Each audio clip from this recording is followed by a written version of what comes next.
And let me go by asking you, how was stream? How are you? Oh, it was great. Today was great. It was absolutely fantastic. We had a super awesome dopamine dance party today. I danced my butt off for like 5 hours. Yeah, yeah. But it was fun. It was a blast. And then we just kind of sat and hung out. We actually started getting into some really deep talks right before the raid. We started talking about like quantum physics and spirituality and all kinds of deep stuff. I haven't been able to have those conversations on Twitch in a minute. So it was kind of nice. That sounds good. 1 second, let me share with you specifically. I know chat's gonna see this, but whatever. So you just can see my face and it doesn't look weird. It's so helpful. Yeah. Yeah. Perfect. It's so perfect. Because you're just chatting to a screen, you're like, Yeah. Yeah. I don't know where to look. Just like staring at myself. I'm like, that's when I drop into this mode when I'm like, oh God, I don't know where to look. I feel so much less awkward in this view.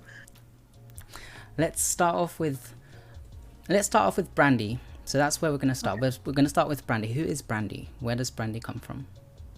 Ooh. Brandy's complicated. I'm a very complicated person. Where does Brandy come from? I mean, this is such like an existential question. You could answer this so many different ways. Right now, in this moment, Brandy is a foreigner living in a country that they'd never thought they would go to ever in their life. I'm a wife, I'm a dog mom, I'm a streamer, I'm a dancer, I'm an artist, I'm an introvert, I'm an extrovert.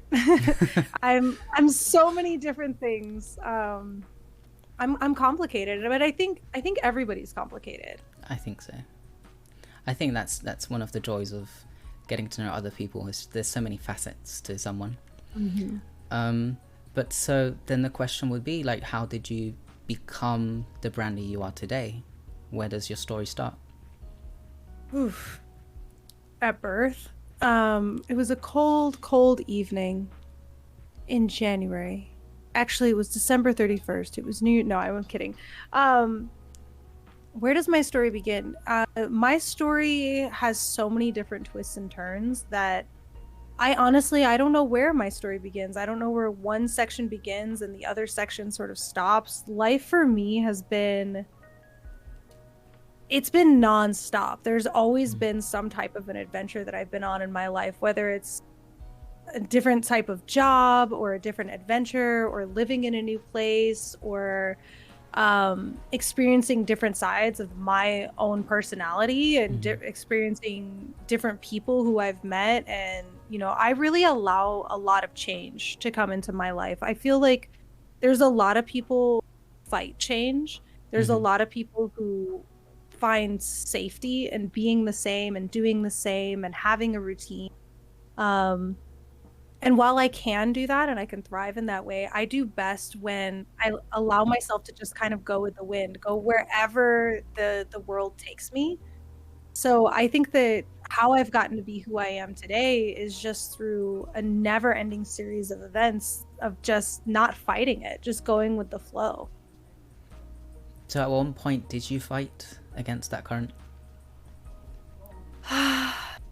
I think so. I think there were times in my life where I felt like I needed to stay the same, where like there was a point where I was engaged when I was in my mid-20s. I was engaged and I really felt like in order to like be engaged and have this one thing that I wanted in my life, love, a family, you know, a significant partner, I really felt like I had to let go of parts of who I was, you know, in order to make that work. And I did for a while, but I found myself being really miserable and exhausted and drained constantly.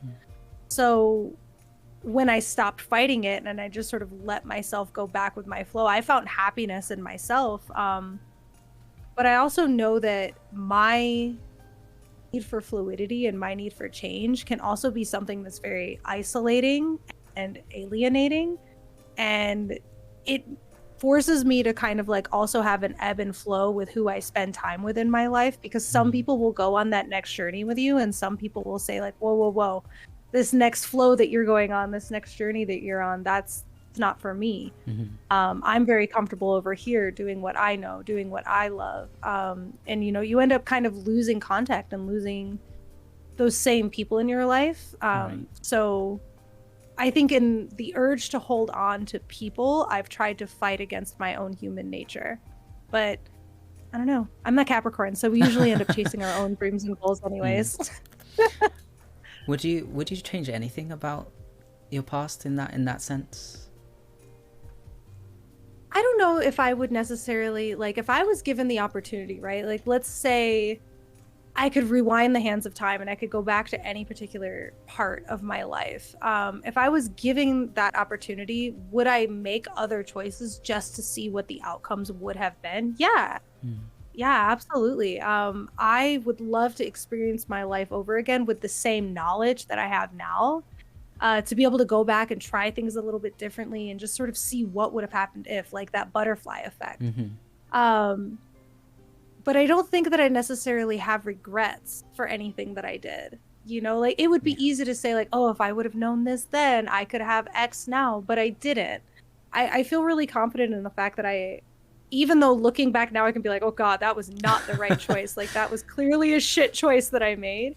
In my head in that moment, it was the right choice for me, right? Like I had convinced myself and I lived with the outcomes. And that's what makes life such a fun adventure is sometimes you just have to make a choice and just see where that choice takes you.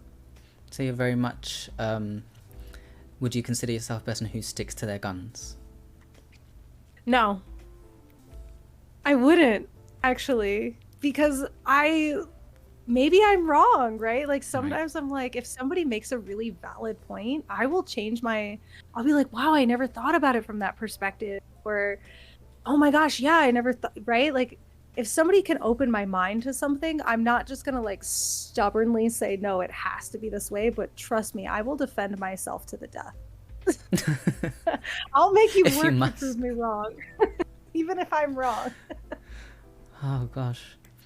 There's that kind of, that's just everywhere in your life, in every area. That's the kind of person you are. Yeah, I think so. I think that I don't always come across that way to people, or at least I don't perceive myself to come across that way to some people sometimes. I think I come across a lot more hard-nosed than I really am. But that's just because, like, if I have an idea in my head that I've convinced myself is correct, like, I will fight for it. I'll be like, no, I'm right. But if someone is really willing to, like, step toe-to-toe to me and be like, no, you're not right. Like, this is, you know, I'll be like, oh, okay. I'll respect your authority. Like, all right, maybe you are right. And I'll give them a chance. So, but if somebody kind of comes at me, like, very in a timid manner, I think that I have a tendency to kind of be like, okay, well, you don't seem very sure about your idea, and you might be right, but you don't seem very sure. And I feel very sure. I might be wrong, but I feel very sure. So I'm just going to follow my instinct. And what would you say, what's a lesson that you've learned from you know, adopting this attitude? What I guess my question, is what has been the biggest life change lesson that you've had? I think my biggest life lesson, honestly, I think I already said it, is like, just make a choice. Make a choice. Don't get stuck in the what ifs, right? Like, if I make this choice, this is what's going to happen. If I make that choice, this is what's going to happen. Like, trying to plan everything out before you. Like, sometimes you just have to take a step. You just have to make a choice. And it could be the scariest thing in the whole wide world, and maybe you don't have it all figured out and you don't have it planned, but you have to believe in yourself enough that you have the tools to figure it out along the way. And I'm so grateful that I have that attitude, because I really feel like I've gotten to experience a lot of incredible, amazing, sometimes scary, sometimes dangerous, sometimes why did I make this choice things. But just like, I've had a really colorful kaleidoscope of a life. And it's because I'm not afraid to just make a leap, take a step, go in a direction. And you know, if it's not the right direction, I know that I can always recover from that. Mm-hmm. And is that the advice you would give someone else? If they feel safe to do so, yeah. I don't think that that's right for everybody, because I wish that everybody could live life that way. But it can lead you to a lot of heartache. It can lead you to a lot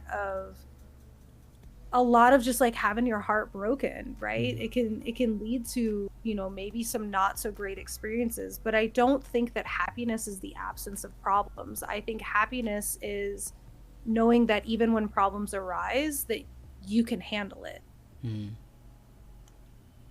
That's deep. I think that serves, your experiences serve as a very good base for someone to give that kind of advice, and not just have the knowledge of all of these experiences, but to cater it to every person that comes to you that might be different.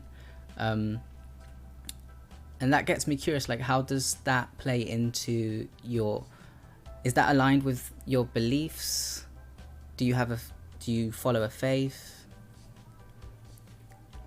I've followed a lot of different faiths. I've studied a lot of different faiths. I've even, I'm ordained myself in a non-denominational faith. Faith is, honestly, at the end of the day, it's just like what you need to believe in to make the world make sense for you. So I think everybody in some way, somehow subscribes to some sort of faith, some sort of belief system, some sort of metaphysical or spiritual ideology. My basis of my practice is really heavily based in like metaphysics and quantum science and quantum physics, but that's just a fancy way of saying that like I believe everything is connected in somehow, some way. I don't necessarily think everything happens for a reason. I think there's just as much chaos as there is order in the universe. But I think the chaos is how we're tested, and the order is our reward, right? Like that's our moment to like take a breath, observe, learn, be prepared for the next chaos that's going to happen. And then after chaos happens, that's when we truly know ourselves. That's when we truly know what we're capable of, what we can handle, how far we can be pushed. So yeah, that's sort of like the basis of my belief system. And you say there's a point where you truly know yourself. Has that happened for you? And when? I think I always think it has, and then I look back a couple of years later and I'm like, oh, cringe. You thought you knew. You thought you knew. No, honestly, no. I think I'm getting closer now than I have been in the past. But again, I feel like you can only know who you are in any given moment. You can never know who you're going to be, and it's always different to understand who you were from the perspective of who you are now. So you only know what's happening in that moment. Right. And if you could describe to someone the brandy of, let's say, 10 years ago compared to now, how different is that? I'm night and day on so many ways. So many ways. A lot of the ways I'm the same. 10 years ago, God, what year is it right now? 2020. Yeah. 2012. Oh God. Hot mess. Hot mess 2012. Oh my God. I was pretty heavy into the party scene in 2012. I was hitting up them gay bars like every damn day. I was bartending myself. I was a shit show, dude. Living the life. I was a shit show. I mean, it was a life. But I was also going to college. I was also in university at the exact same time.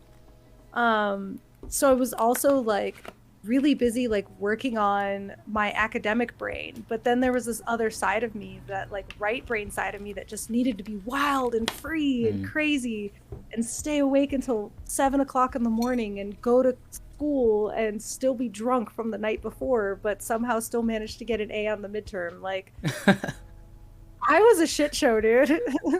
I thought I was fun to hang out with, but I look back now and cringe. Well, There's always room for growth. We always learn along the way. Absolutely. You mentioned studying. So what did you study at the time? At that time, I was actually in community college. I was getting several degrees at that moment. I was preparing for transfer. My goal at that time, I thought I was going to become an anesthesiologist. So I was getting associate's degree in mathematics and science. I was also studying humanities because you want to have humanities in there, right? And so I was working on those degrees, got those, and was preparing to transfer to go to a big major university. I won't say because I don't want to dox myself too much, because I really thought I was going to be an anesthesiologist. Then when I got there, I thought I was going to be a veterinarian. Then I changed my major and I ended up getting a degree in linguistics, right? So I think I was still am very much in like a period of exploration. Right. Expanding my mind, expanding my brain, seeing what I'm capable of. Like, I never thought I was going to go to college. I never thought, well, not for that, you know, because I had started college when I was 16, but I dropped out to be a stripper for 10 years. So, like, my life has been kind of all over the place. Yeah, it's all over the place. It's definitely been an adventure. There's been no straight lines in any direction in my life. And I think that's really respectable, because life isn't a straight line. It's not. It goes all over the place, and things happen randomly, and there's highs and there's lows, and there's stagnancy, and it's just really a really diverse life. And I like that about you, that you really embrace every change that comes, and you just say, I'm just going to ride the wave. I'm going to do my best. It's too hard to fight it. Yeah. It's too hard. Was there anything particularly that you loved or hated about the schooling system? We were actually just talking about that on my stream earlier. We were just getting into this conversation, and for me, schooling just felt like I mastered it. Like, I knew exactly what they wanted in school to get good grades, and I got straight A's. I had the best grades. They just wanted you to memorize things and regurgitate it back to them exactly how they told it to you, right? Like, it wasn't education, it was training, right? And it was training for a world that I never really wanted to be a part of to begin with. Like, it was training me how to participate in a society that I didn't really understand, or in, you know, like capitalism in a way that I never really wanted to participate in it. Right. And I really wanted to go to school because I wanted the opportunity to expand my mind, because I have worked as a professional dancer, both in clothes and out of them, both on stage and off. Both in public dances and in private, like all over the place, right? So I've been a professional dancer, a performer, a stunt woman. I've always used my body and, in a certain way, my looks to sort of get me through life. But I always knew that underneath of that, I had a big brain, right? Like, I've got a big, fat, juicy, wrinkly brain underneath of this skull, right? But I never really felt like I had an opportunity to expand on that or to really push that. I didn't grow up in a situation where I got the best education. I graduated from high school when I was 16. I started college when I was 16. And like I said, I ended up dropping out for a while. And I always wanted to be able to go to kind of prove to myself like that I'm smarter than I thought I was, and that I'm more than just a body, right? Like, there's more depth to me, but there was no way for me to know that until I got an education. And in a lot of ways, going to college, going to university, you know, getting all of these different trainings, like I have certificates in cosmetology. Like, I literally have just done so many things because I'm like, maybe I want to do that, maybe I want to do this. But I discovered that there's a term for it. It's called like a multi-potentialite. Okay. And I definitely fit a lot of the criterion for being a multi-potentialite, and I just love expanding my brain. I love learning new things. If I could afford to do it, I would be a full-time student and just go to school and just learn and just do that, like be a philosopher, you know, of life and education. But unfortunately, at the end of the day, you have bills to pay. And I think that was the other thing that I didn't like about the education system was I got myself in so much debt. in so much debt because I just wanted to continue to pursue my education, and it's really expensive in the United States to pursue an education. So I ended up taking out a ridiculous amount of student loans, which I don't recommend to anybody. This would be one of those instances with the knowledge I have now, right? Would I have made a different choice? Probably. Don't try this at home. Yeah, but I really discovered that what university taught me more than anything was the ability to find the information I wanted to have on my own without needing the teacher to guide me through that. Learning how to use the internet, learning how to go to the library, learning how to like just seek out conversations and other people who want to have, you know, those conversations. So I think that was something that I got from education, but I don't think I got that in that building, right? Like that was something that I bring to the table. Right. So really, my take from that is that you learned to be self-sufficient academically. There you go. Yeah. Love that. Yes, exactly. Again, that's extremely admirable. There is that element of being an autodidact. English? Autodidact. That not many people can achieve, because it does take a lot of discipline. It takes a lot of structure to get yourself up and go out there and research stuff that you're interested in. Yeah, it is. Yeah. What would you say is your biggest interest, academically speaking? What sparks your brain? I love philosophy, because philosophy is it's always relevant, right? Like trying to pick apart why we do things the way we do them, you know, what is the grand meaning of life? Why are we here? What's the right or wrong way? Is there a right or wrong way? And just really having those deep conversations, because I feel like that's one part of education that really, it tends to draw out emotion in people. Right. And it tends to kind of hit people at their core. Like I've never seen people just sort of like get at each other the way they do in a philosophy class. Like one person will have one thought and one opinion, and the other person will be like, no, you're completely wrong.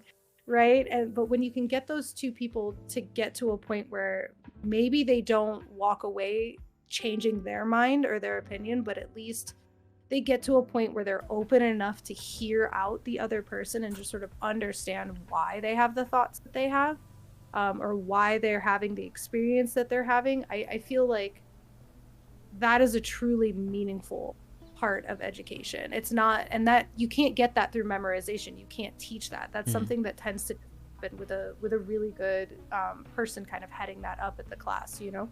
Yeah.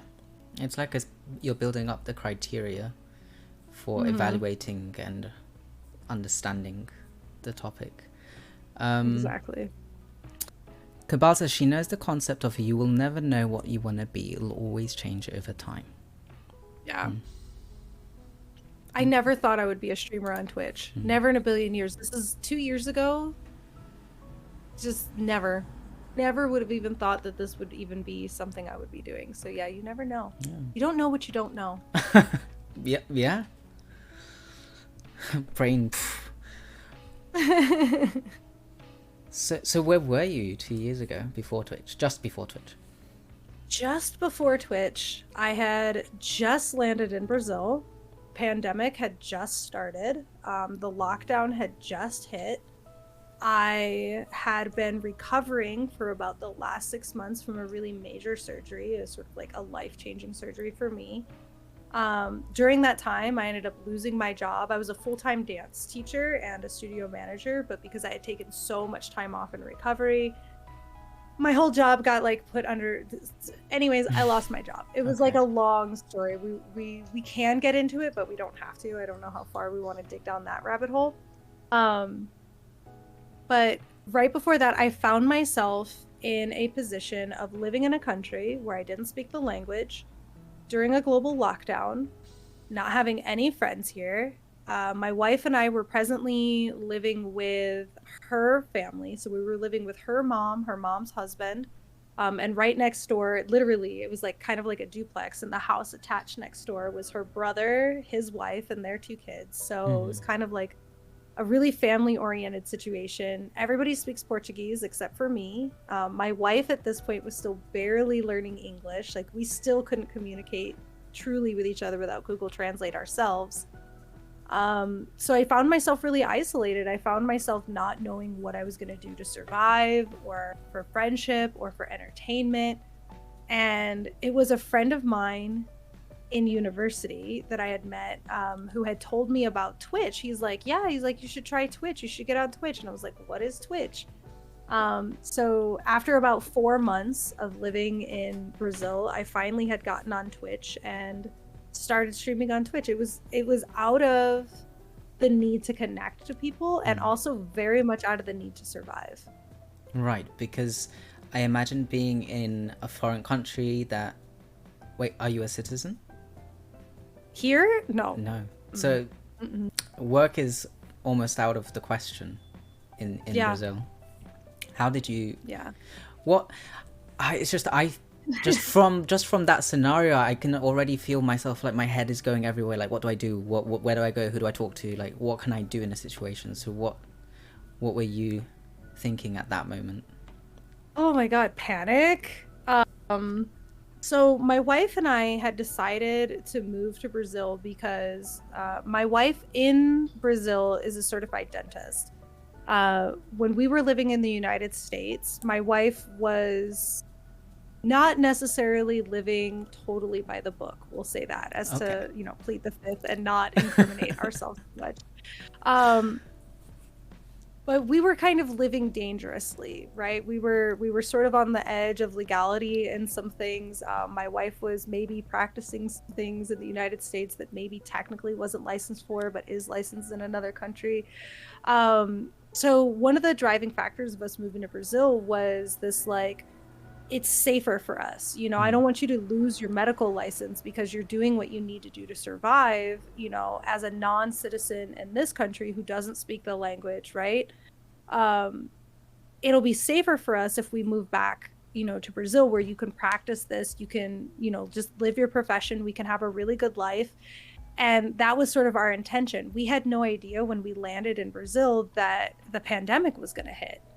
We had no idea that it was going to last for over a year, and that no dental offices were going to hire, or that you couldn't build a clientele during that time. We had no idea. Like, so we had planned it out. We thought we had a solid, like, we're going to be okay when we land. And not only are we going to be okay, like, our quality of life is going to be better than what we have here.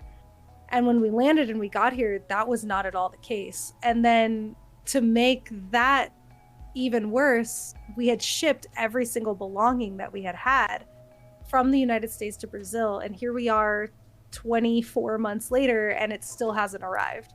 We still haven't gotten any of the stuff that we shipped from the United States. So we were here with literally nothing. Yeah. Literally nothing. So it was like, I started trying to see, like, oh, what can I do? What can I do? How can I help us survive? Like, my wife was trying to do anything she could do on the side. Like, we were literally selling any little piece of things that we had, just to try to get enough money to survive. And so I started trying to sell tarot readings online through TikTok, through Instagram, and through Facebook, and also through YouTube. And I was failing miserably. I mean, miserably. Like, maybe I'd get like 1 or 2 tarot readings a month if I was lucky, like just enough to where we were like barely getting by. And that's when my friend was like, oh, you should go to Twitch. You should go to Twitch. So, and that's how I ended up coming to Twitch. I came to Twitch like as a job, as like, I need to do this to make money, to try to support my family, because my wife is doing everything she can on her end. Thank goodness we're living, with her mom. So we had like our living situation was kind of sorted out. And it hasn't been until just like in the last 6 or 7 months or so that things have kind of started to like stabilize, and we're actually starting to be like, okay, it's been grind, hustle, and survive since throughout this entire time. Yeah. I can definitely see that. I mean, it's funny, we both have been in the same circle since the beginning. And I have seen you grow like exponentially, and you're still growing. So There are a lot of It's secrets. If exhausting. you, as a Twitch streamer, want to grow, you have to pay attention to AirBrandi. And what did you learn in those first few days, weeks of Twitch? Oof, what did I learn? So Was- much, everything. Was it Everything. easy? Everything. No, this is so hard. No, this is like the hardest job you'll ever love. Like, this has been so hard, this whole thing. It's been emotionally trying, it's been physically trying, it's been intellectually trying. I'd never owned a computer before. When I moved to Brazil, I had $5,000 to my name. And I had gotten that from the job that I got fired from, that I lost my job. I got a severance package from them because I had threatened to sue them for wrongful termination, right? And they decided, they were like, we'll pay you off. We'll give you $5,000. We'll pay you off. Just don't sue us for what we did. And we were leaving the United States to come to Brazil. So I was like, fine, fuck it. $5,000. It's better than nothing. I'll take it. So when I moved to Brazil, I had $5,000. Actually, I didn't. I take that back. Out of that $5,000, I think I had maybe $2,000 left because we had used all of that money to like live on, to get here. That was our plane tickets. That was everything, right? So I was like, what can I do? What can I do? What can I do? Because I was trying to do everything from my laptop when I first started on Twitch. I used to stream sitting right here. I had this big orange curtains behind me. And I'd sit right here and I tried to stream everything from my little laptop, and my laptop was just failing. So I was like, do I make an investment in this? And so I bought my first computer, and I've learned how to use a computer. I've learned how to properly use the internet and socials. I've learned how to use OBS and Streamlabs and Stream Elements and Rainmaker, and I've learned how to make alerts, and I've just like all of these different things are all things that I've been learning. I didn't know how to do any of this when I first started. None of it. I didn't even have a Twitter account. I had Facebook with like 42 friends, and most of them were from school, and I never talked to really any of them, right? Like, this isn't something I came into this knowing how to do. So it's been so hard. It's been so hard. It's been a lot of trials and tribulations. It's been a lot of like making friends, or people who I thought were friends, and then finding out that not everybody has the altruistic motives that you think they have, right? And it's been smile through it and just keep going and just keep pushing forward. It's been an adventure. It's been real. I've cried real tears. But I've also had moments of just so much happiness throughout all of this, and that's what really keeps me coming back. And so far, what has been your happiest or highest moment on Twitch? Oh, there's so many. There's so many. There's moments inside of my own community, right? Like, there's moments.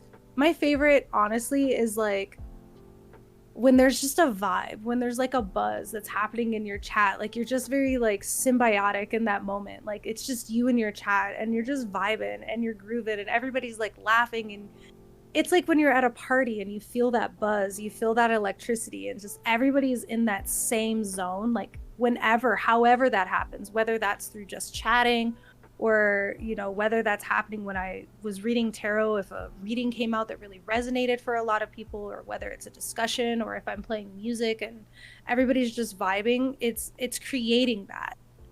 Those are my highest moments. Those are the moments that I walk away going, oh my God, that was so much fun, or that was so great. I can't wait to come back and have that again.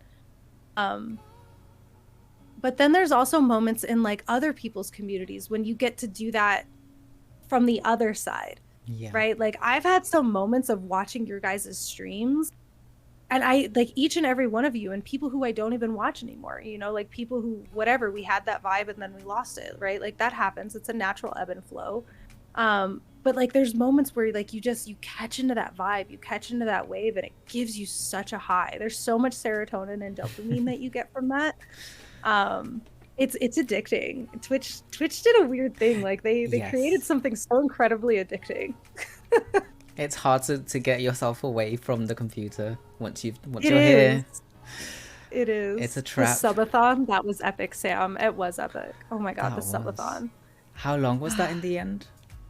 5.5 days. 133 hours, I think, total. A lot. A A lot. lot. You We're gonna achieved a try to lot. beat it. We're gonna Oh, try to beat it, really? I think, in October. Yeah, I think for October I'm gonna do a breast cancer awareness. But everything I make, so like the subs, obviously that's how I live. Like subs is how I pay my bills, but I'm gonna do like a donation thing through Tiltify for, I'm gonna figure out, I don't know which one, because you have to make sure they're not a scam. Some of them are scams, you guys. Avon, hashtag Avon is a scam. But so I have to make sure I choose like the right one, and hopefully they work with Tiltify or some other thing. So I'm gonna try to beat it and have all of the proceeds from that go towards breast cancer, because I am a breast cancer survivor myself. Right. So that's something that's really important to me. Yeah. Right. So we're gonna try to beat it. Maybe 10 days. Maybe 10 days. 10 we'll see. days. Okay. We'll see. We might cap it at 10 days. We'll come back to this video and see how well you did in October. Right? If you reach 10 days. Exactly. That's great. Gosh. Where do we go from here? That's a lot. Where do we go from here? That's a lot. That is a lot. What advice would you give someone who wants to get into Twitch as a streamer? They don't know how to do anything. They're completely fresh, completely green. Be sure that you really want to be a streamer. Be sure that you really want to be a streamer. Because sometimes, as a viewer, the streamer that you're watching can make it seem really easy. The streamer that you're watching can make it seem like it's like a really effortless process. But there's a lot that goes into being a streamer. Technically, emotionally, physically, there's a lot that goes into it. And nowadays in streaming, it's not just about streaming. It's not just about coming and turning on your camera and creating a stream. It's about the networks that you create. It's about the friendships that you have. It's about the social medias and the presence, right? Like there's a lot that goes behind it. Like, so just know like what you want from it. Are you somebody that just wants to turn on your camera because you're like, I like doing this thing, whether it's chatting or playing a game or building something or whatever? Do you like just doing that thing and you just want to turn on a camera and let other people watch you do that thing, and it doesn't really matter how many people watch you because that's all it is, right? Or is this something that you want to grow? Is this something that you want to make a career? Is this something that you really want to have a financial gain from, right? Is this, because if that's the case, it's a completely different dream with a completely different set of things that you have to do behind that in order to make that work. And everybody's journey in that is different. There's no one right formula that works for everybody. And I think that my biggest piece of advice is be as original as possible. Try your hardest to not be a copy of somebody else's formula or somebody else's aesthetic or somebody else's way of doing things because you see it be successful for them. If you see somebody do something that you appreciate, that you like, that you would like to do yourself, try to find a way to do that in a way that it represents you, not them. I think that is the best way to stand out. I think that's the best way to grow an audience. I think that's the best way to just have a sense of like authenticity that I look for on the internet, right? And don't feel like you have to have everything all figured out. Like, take chances, take risks. Yeah. So there you go. Like, if you want to be a Twitch streamer, just put yourself out there. Be sure. Be confident. You ready for the emotional roller coaster? It is.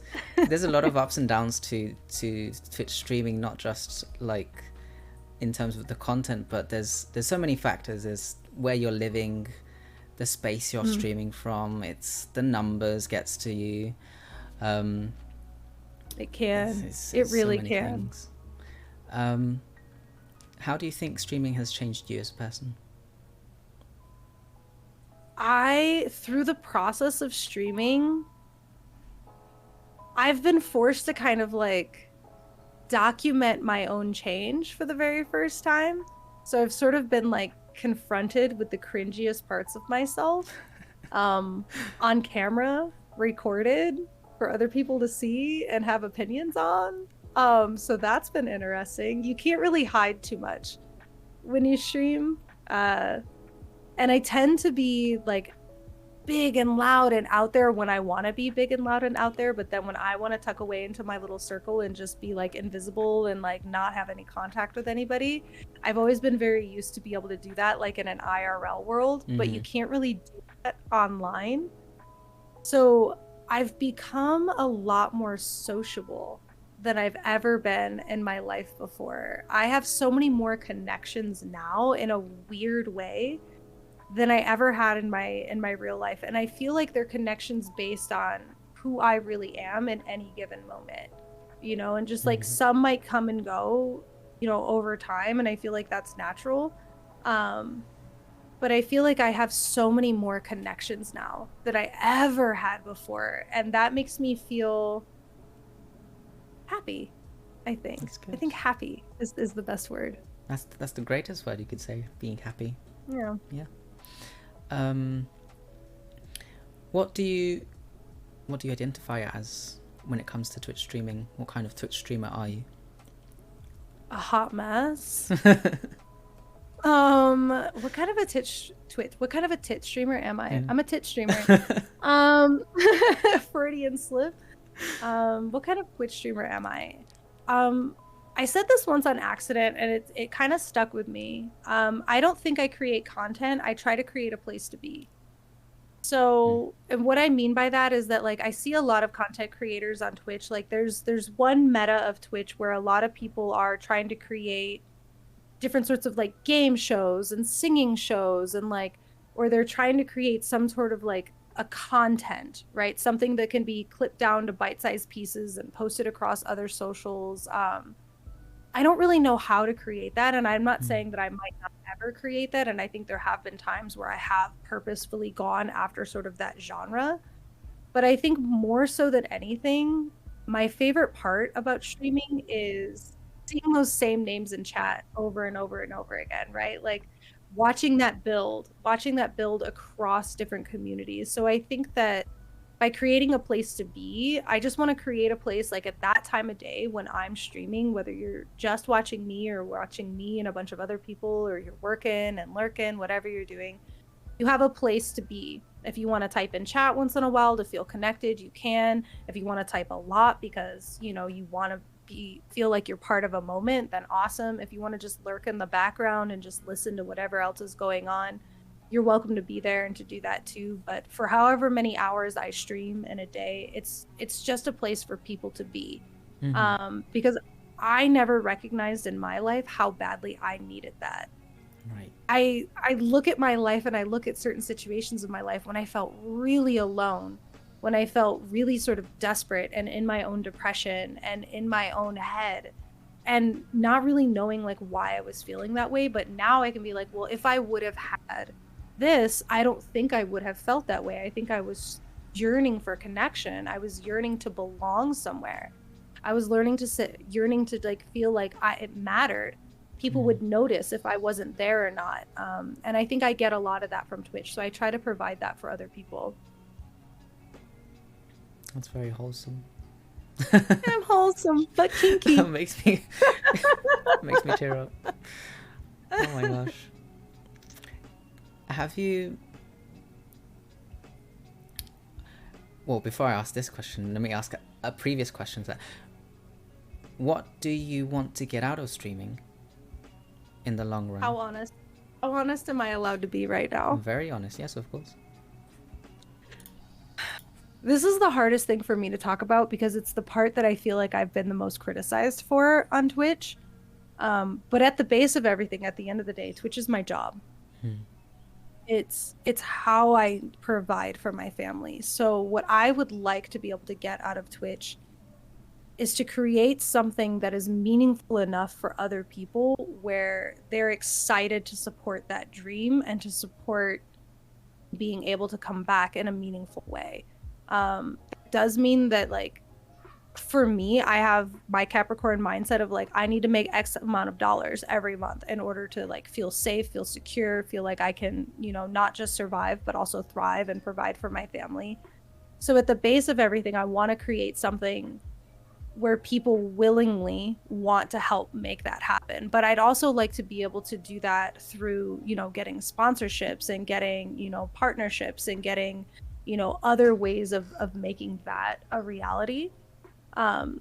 So I think that's a big part of what I want to get out of Twitch, but I think that can only happen. Like, that can't be what I go after every day. Like, that's a byproduct of what we create. That's a byproduct of the vibes that happen in stream, right? Like, that's a byproduct of the vibes that are created there, because without that vibe, it's just begging. Yeah. Right? And that's not what I want from my stream. I don't want to be desperate, right? I'm very transparent with my community, because some streamers stream for fun. Some streamers stream for a hobby. Some streamers have that privilege in their life where it doesn't matter if they get a single sub or not, right? Or if they do get subs, they can immediately take that money and they can pay it forward in some way. And I want to get to that place. But I want to be able to do this full time, like as my career, because I love it. I love it so much. I love having the freedom. I love having the community. I love the adventure and chaos and the pressure and the constant learning. Like, I'm a student every single day. I learn something brand new every day. And I just want to be able to keep doing it. Yeah, and you meet somebody new every day and you make a different connection every single day. Like, that's the dream for me, right? Like, it doesn't get any better than that. So if I can find a way to do this that's meaningful enough for other people or other, you know, corporations or whoever to sponsor me, to make that happen, that for me is the real dream. But it's hard to say that, because some people will hear you say that and some people will be like, see, she's in it just for the money. Well, don't we all work for money? At the end of the day, we have to live off of something. Right? Like, I wish that I could just live off of the emotes in the chat, because they give, like, I wish I could pay my bills in dopamine. Yeah. I wish that I could, but I can't. You know, I have to give them actual dollars at the end of the day. And I'm not somebody that wants a lot in my life. I really, truly don't. I'm so happy with the bare minimum. Like, I just want to know I can survive and provide for my family. And I want to be able to do that by doing what I love, which is this. Right. So you would... We're all in it for the money. So do you want to push for partner? Have you pushed for partner? Yes and no. I want to push for partner because I'm goal oriented. I love having goals. And partner is a goal, right? But all partner means is that you've on average gotten 75 people to show up to your stream, right? Consistently for more than 30 days. And at this point, they're really looking for like closer to 100 average people. Again, partner is a byproduct of everything else we're creating. Like, partner will happen if I'm creating the right vibe. But if I go back to the fact that my goal is to survive, if that means that I stream to 40 people for the whole rest of my career, or 4 people, or 1, if I'm surviving, like if I've got one person who shows up to stream, but they drop 10 grand every time they come into stream, I will stream to that one person and never make partner for the rest of my life. We will be best friends. Yeah. Hey, honey, how you doing? Go ahead, right? Like, I'm fine with that. Because my goal is to survive doing what I love. I want more people to enjoy it. I want more people to want to be there. I want that vibe to spread. And if it spreads far enough, I can apply to get that check mark. But as long as I'm surviving at the end of the day, that's all I really want. Yeah, I think that's fair enough. That's fair enough. Gonna get into some more honest views, we'll say. Yeah. But if you were in charge of, let's say, Twitch itself, what would you change? I don't even know, to be honest. Like, I don't sit here and pretend to have like the answers. I'm so new to Twitch, right? Like, I started Twitch October of 2020. So not even 2 full years have I been on Twitch. I don't know. I mean, everybody always says the same thing, like, let smaller streamers get better discoverability, you know, don't feature the bigger streamers as often, right? Like, change the cut, the 50-50 cut. I don't know. I mean, I really like Twitch. Like, I'm addicted to Twitch, so they're doing a lot of things right. Like, there's so many of us that keep coming back. They must be doing a lot of things right. And it's always easy to criticize because I don't know what's going on in the back end. I don't know the coding or what it takes for them to like make things happen. Right. If there was one major thing I would change, though, that I think everybody could agree upon, I would say find a way to have less ads. Twitch, please, with the ads, you're killing us, Smalls. You're killing us. Yeah. Ad pollution, right? Like, we just don't need that much advertisement in our life. If you're gonna advertise, like, find a way to advertise the other streamers that are on here. You know, like, I don't know. I think for me, the advertisements, and obviously it's owned by Amazon, so it is what it is. There's only so much you can do about that. We love Jeffrey Bezos. He needs more money, right? Please give him more money. All of the money in the world. Great. Okay, so I don't know what. Let's go actually into your streams. Like, if a viewer comes in, first time they've ever been there, how would they grab your attention immediately and in a positive way, where you're like, oh yes, I love this person. Thank you for coming here today. Ooh, that's such a great question. I love it when people come in to chat and they just talk to me like we've known each other for forever, right? Like, they're not intimidated because I'm a streamer. They recognize the fact that I'm just an everyday human being, and they talk to me like an everyday human being, right? Like, they come in, they vibe, and people who can catch the vibe of a room. Like, some people come in kind of hot and heavy. Like, I had to ban a few people from chat and time a few people out today. Because like they come in a little bit hot, like, whoa, calm down, buddy. Like, I don't know you that well. We just met. Like, wow, right? But then there's some people where, like, I don't know if they've just been lurking in the background for a while before they followed or they came into chat, or there's just some people that have a little bit better of a gift to be able to pick up on those social cues, right? And they can just catch the vibe of the room and go with it. I know that not everybody has that privilege, especially, you know, those of us on the spectrums and, you know, neurodivergency. So I try to give a little bit of leeway for that, because I think some people, like, because my stream comes with a lot of energy attached to it. And I think some people get so excited and they're like, they feel so comfortable that they do come in, like, and they just sort of like cannonball into the chat and you're like, whoa. But I try to give a little bit of a leeway for that. I try to understand that not everybody gets it. But if you're unsure, just throw emotes in my chat. I love emotes. I don't know why. I love them. They're little pieces of like artwork and personality. So if you're unsure, just throw me your favorite emotes in the chat and I'll fall in love with you right away. I agree. It's a really good like measure of what kind of streamer you're interacting with when you look at their emotes. What they have. So true. Because if somebody uses an emote, like say I recognize it from another streamer that I follow too, it's like, oh, you follow them too, or oh, you're sub to them too. Okay, if you get their vibe, then you're gonna get my vibe, right? Like, it's sort of like this weird, emotes are the modern day hieroglyphics, I swear. We're going back, yes. We're going back to picture drawings and communicating in symbols. Do you think you are the same person on stream as you are off the camera? Yes and no. Yes and no. I think I do approach my stream with a little bit of I want to provide as positive of an experience as possible for everyone. So when I come to stream, I tend to leave my shit, my drama, my feelings, whatever it is I'm personally going through, I try to leave that off of stream. And that doesn't mean that I'm being fake, right? It doesn't mean that I'm being an inauthentic version of myself, but there are some things I want to share with the world and there's some things that I don't.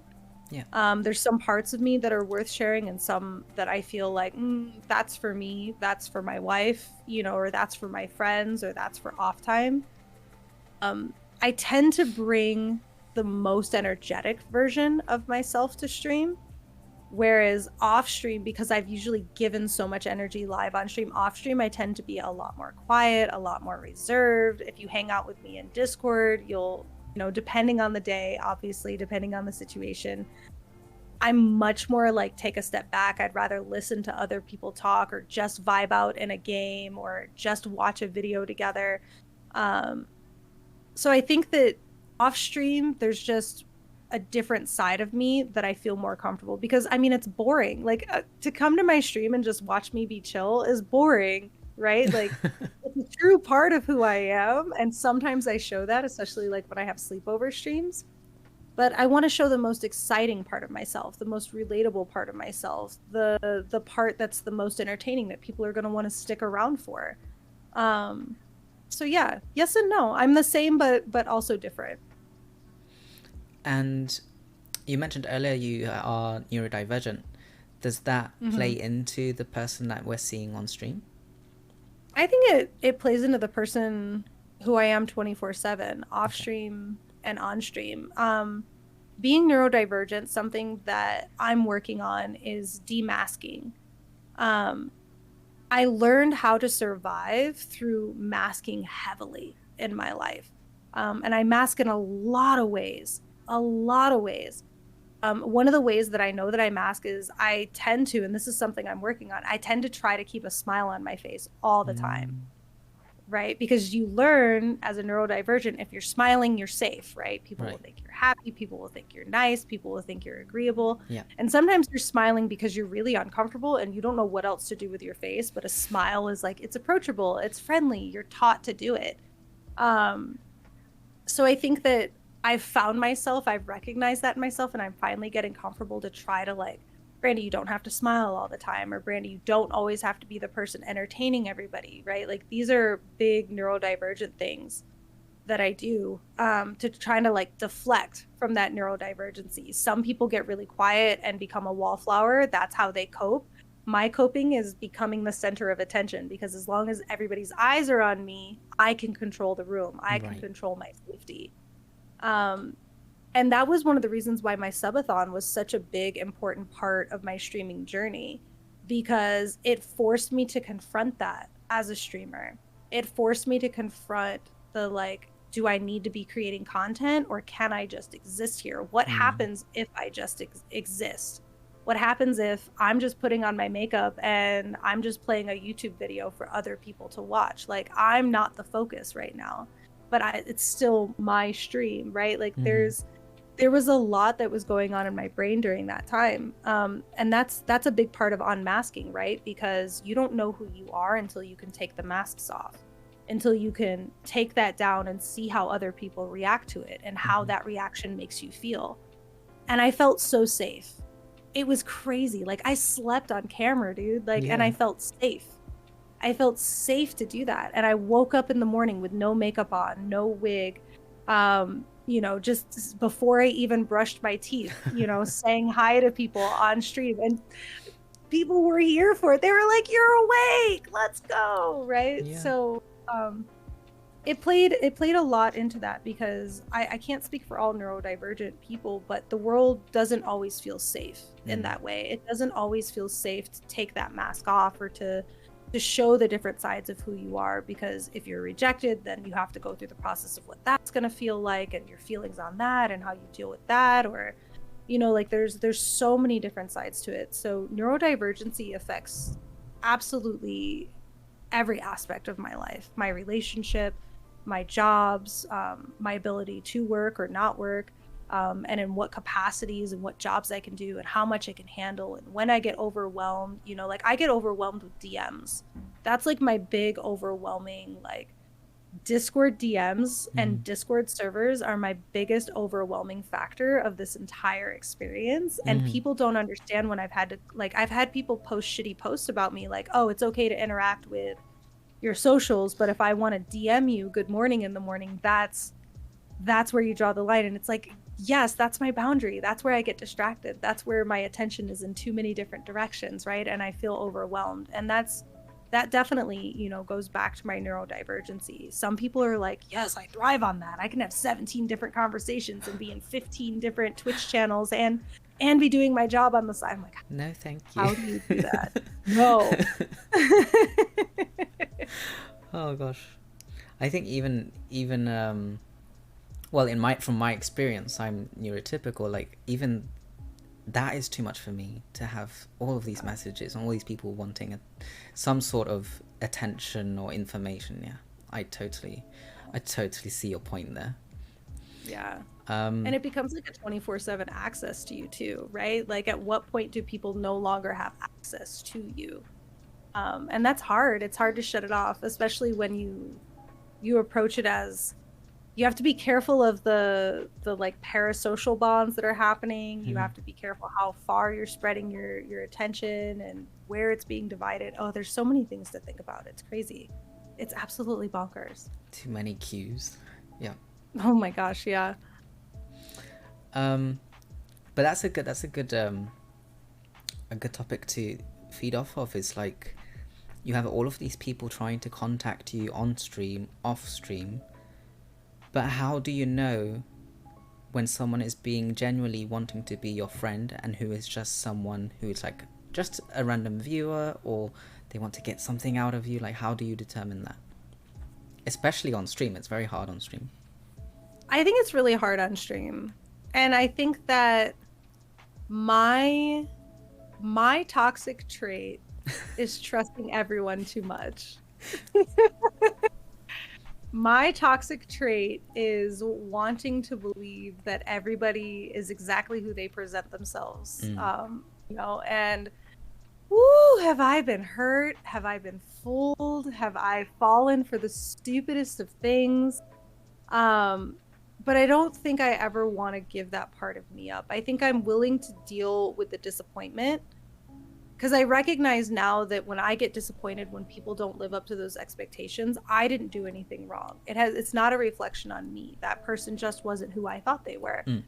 And it just, there's really no way to know that until you either go off of a vibe or you go off of experience. And sometimes you get a really heavy vibe. Sometimes you just know, like, it's that gut feeling. You're like, this is sussy. It's a bit sus. Right? But then there's other times where you're completely fooled and you can go months, interacting with somebody, supporting somebody, feeling like really connected to somebody. And then something will happen where, like, that mask will just sort of come off and you'll be like, oh my God, are you fucking serious? Right? And that's like, ugh. But life goes on, honestly. And I think people dwell on that for too long. You know what I mean? Because for me, the moment that happens, I just move on. I don't have a mourning period for that. I don't have a try to reattach to that. I don't have maybe I'll reach back out in a few months. And no, I just move on. I just keep going. And it does happen. And I think the whole somebody's trying to get something from you vibe, that doesn't bother me, right? Like, if somebody watches my stream, they like my vibe, they like my community, or maybe they don't like any of that. Maybe they just see like, oh, they have more viewers than I have. Maybe if I reach out to them and I ask to do a collab, or maybe if I pretend to be their friend, I'll get some of their viewers, blah, blah, blah, blah, blah. Their ulterior motive will almost never work out in the end. Almost never does it work out for you to like go after somebody trying to get something in return. You might get a temporary payoff, but it will never be permanent. Right? So if there's ever somebody that comes to me and they're like, oh, Brandy, can you teach me how to do this? Or how did you get that? Or how did you whatever? I don't really gatekeep on any of that stuff because it doesn't hurt me to teach them. It doesn't hurt me to share that with them. Instead, actually, every time they use that thing, or every time, somebody asks them about it, hopefully maybe they'll be like, yeah, I learned how to do this from Brandy, and it'll be a connection that we have, rather than, I don't know. I feel like there are some people, and you know who I'm talking about. I'm not going to say their names. They don't see it that way. They have that scarcity mindset that your chat was talking about a little bit ago. They have that, like, there's a finite amount of energy, or there's a finite amount of money, or there's a finite amount of success to be had. And anybody else having any of that automatically takes away from me. And I don't believe that. I think that there's enough success, enough money, enough viewers, enough energy, enough good vibes to go around for everybody. And we all have our up times and we all have our down times, but the best thing we can do is just support each other along the way. So if somebody comes into my life either in chat or through DMs or through collabs, and it turns out that they're not the person who I thought they were, I just walk away. It's really that easy for me. Like they no longer are important to me. They're no longer valid. I just walk away. Right. It's not worth the effort if it's just going to be a superficial connection. There's no point. Exactly. Wow. Okay. That's my advice. Just walk away, kids. I see it happen all the time. There's a friend of mine behind the scenes. Honestly, there's a friend of mine behind the scenes right now. I have two friends behind the scenes, and I'm not going to say any names. And if they're here, they'll know I'm talking about them. But please don't call yourselves out in the chat, because this is real talk, right? Because this isn't the first time I've seen this. And you and I have known each other for so long. We've known each other now for damn near almost 2 years, right? And you've seen this, right? We've experienced this in our social groups, where there'll be two people. There's a central figure. One person did somebody else wrong. And because they did this other person wrong, they're going to go around and try to get everybody to be on their side, right? Like, oh, there's drama with this person. I don't like this person, so you shouldn't like them either. Blah, blah, blah, blah, blah. You have to like pick and choose, right? Because if it's something that's like an overarching, like big major problem, or if it's something that like, that seems like it's just drama between you two and it doesn't really affect me. Yeah. So I don't really feel like I need to choose sides here, because I've fallen victim to that a few times in the Twitchverse, right? Like where I'll be friends with one streamer who was friends with another streamer, but then they had a falling out, and then that streamer's coming to me, and then the other streamer's coming to me, and they're trying to get me to choose like their sides. And I have to look at them and be like, this is more of like a you guys problem. This is more of like a situation that's happening between you, and it doesn't affect me in any way, shape, or form. And if you can't get over the fact of that and like just like me for me, because this has nothing to do with me, then I'm gonna have to just let both of you go. Like, I'm not gonna sit here and choose sides. Like, I hate this. But then there are people who they're actually just problematic, right? And then there'll be somebody in the social circle that will point that out and be like, this is the proof that this person is this problematic. We need to take a stand against them. And then you can make those choices on who that person is. But those choices can be really hard, and those waters can get really muddied. And that's, I think, an experience that happens behind the scenes in Twitch for Twitch streamers and maybe Twitch viewers. I mean, I don't know if viewers get involved too, but that's like, I think the ickiest part for me about streaming. Because again, if somebody hasn't necessarily done anything wrong to me, but I feel pressure because I'm friends with the other person, or I like the other person, or I want the other person to feel comfortable around me and around my community, like, do I ban or excommunicate this person from my communities? You know, like there's so much of that happens that is like, that I think is the hardest struggle for me as a streamer, because emotionally I'm a people pleaser and I want everyone to be happy all the time and I want everyone to get along, but that's just not the way it works. So yeah, I think I don't know why I got on this tangent about this or where I was going with it. I sort of lost my train of thought midway through. Because it's something that I'm experiencing behind the scenes as a streamer right now. And you and I have experienced this with other people, right? And it's always a case-by-case basis. You have to kind of go case by case. Yeah. Everyone acts differently and everyone reacts differently as well. So. She's talking about me again, isn't she? Greatest good. No, I love your fucking face. Greatest good. You're beautiful. Kisses. Hi, Countess. Hi everyone. Okay. So let's start with a philosophical question, I guess. I love it. Oh, what are you most grateful for? Marshmallows. No. What am I most grateful for? Same. Oh, it's so existential. I'm grateful, honestly. I'm really grateful for the relationships that I have in my life right now. I'm not great at relationships. I never have been great at relationships. I'm not great at keeping them alive. I'm not great at being the person to reach out. I'm not great at staying in contact with people. These are all things like I super suck at. But I've gotten some people in my life that, for whatever reason, that's a strength that they have. And I'm really, really grateful for the people who reach out to me. I'm really, really grateful for the people who stay in contact with me, who check in with me periodically, who tell me about their lives and share stuff and remind me sort of like that it's not all about the drive, it's not all about the hustle, it's not all about survival. Sometimes it's about the connections that you have, and I'm so fucking grateful for those people. What is your approach to hope? To hope that it's the most dangerous thing that we have as human beings. My approach to hope is make sure you're hoping for the right things, because having hope in the wrong direction can keep you in situations that you probably should have gotten out of a long time ago, because you hope that it will turn out a way that it might not ever actually turn out. Hope is dangerous. Hope is dangerous. Hope is dangerous. Who is your biggest idol / influence? Me. Why you? Is that the wrong answer? No, there's no wrong because answers.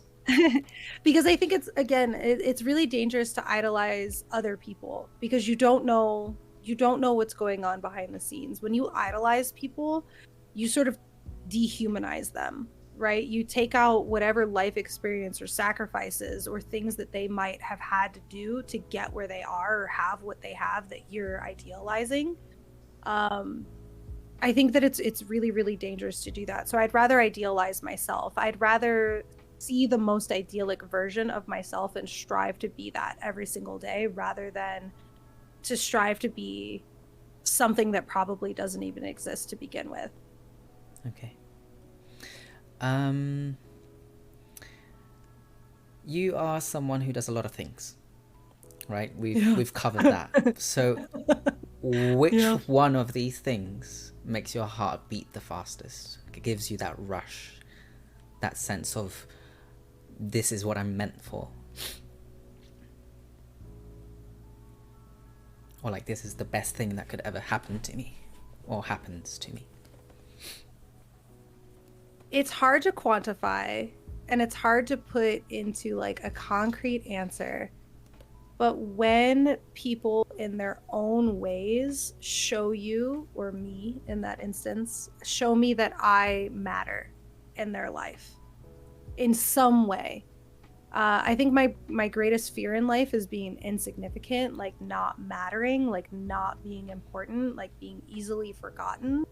Mm-hmm.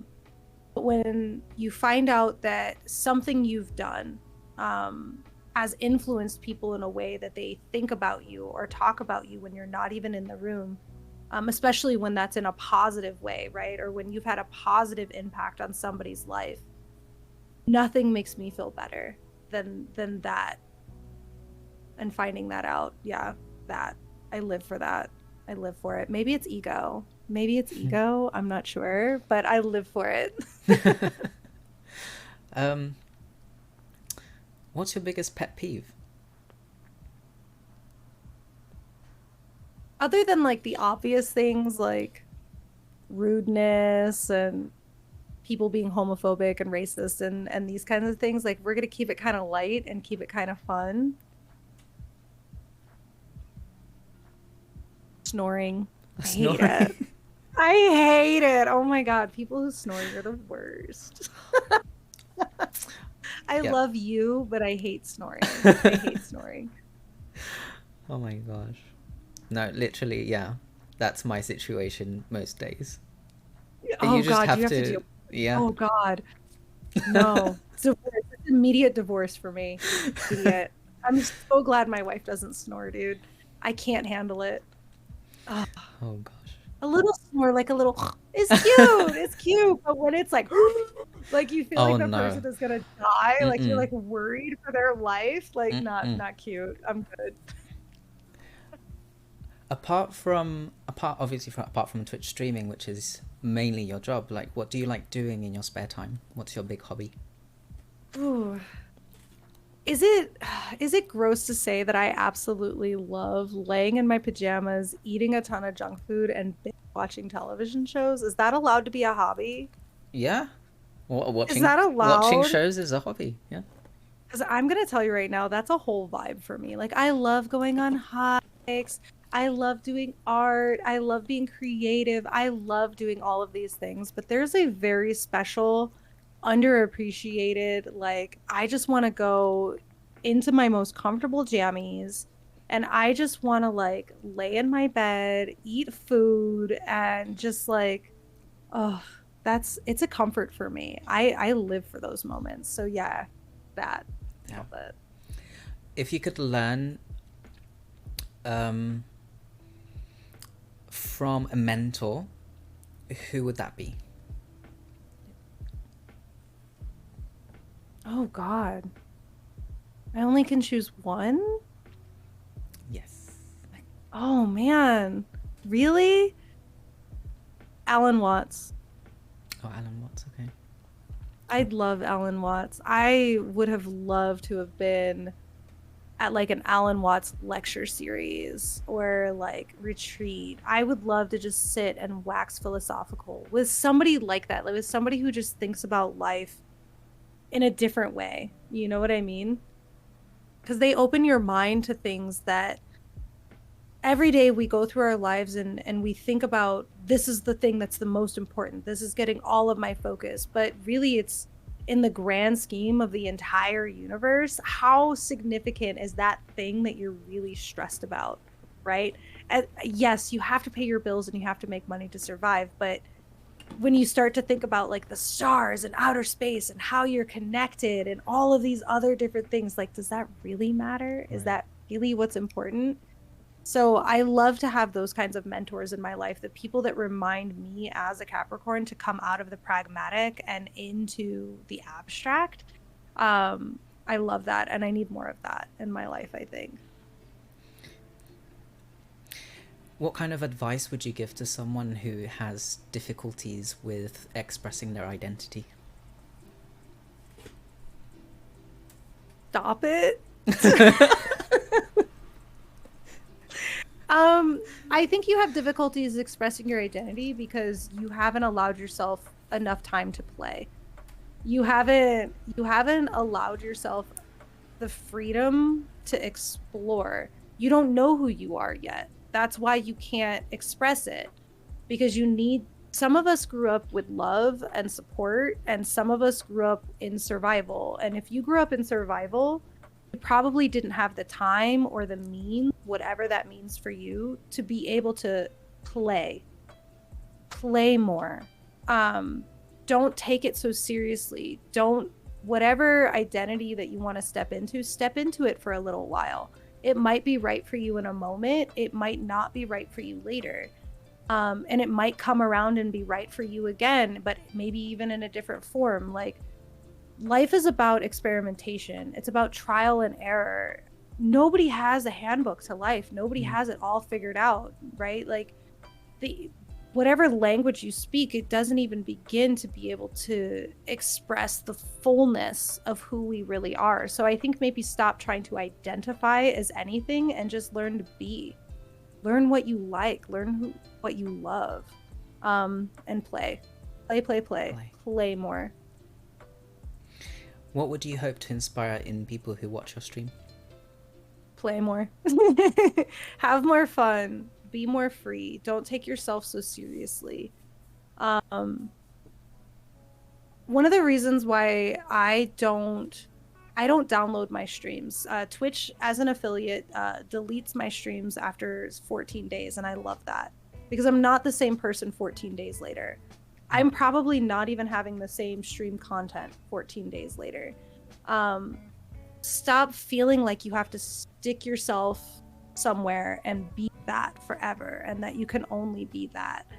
I think my streams, I hope, would inspire people to play more, even as an adult, right? Like, we don't get the opportunities as an adult to like go out to recess the way that we used to, or just laugh and joke and have a space to just be free and be happy and express ourselves and listen to music and create art and just be silly.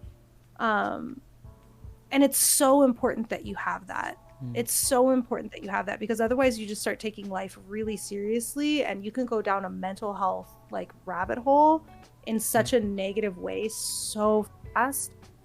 So I think it's just reminding people that like you're never too old to just have fun. Just play and have fun. Just play. It reminds me of the slogan, just do it. Just do it. Just play. That's right. Play. Just play with it. Wait, what? I said what I said. I said what I said. I'm going to eat another marshmallow, so I stopped putting my foot in my mouth. And my final question to you is there something that you've learned about yourself speaking today? That as much as I want to be like a really funny person, I'm really kind of like a super serious person.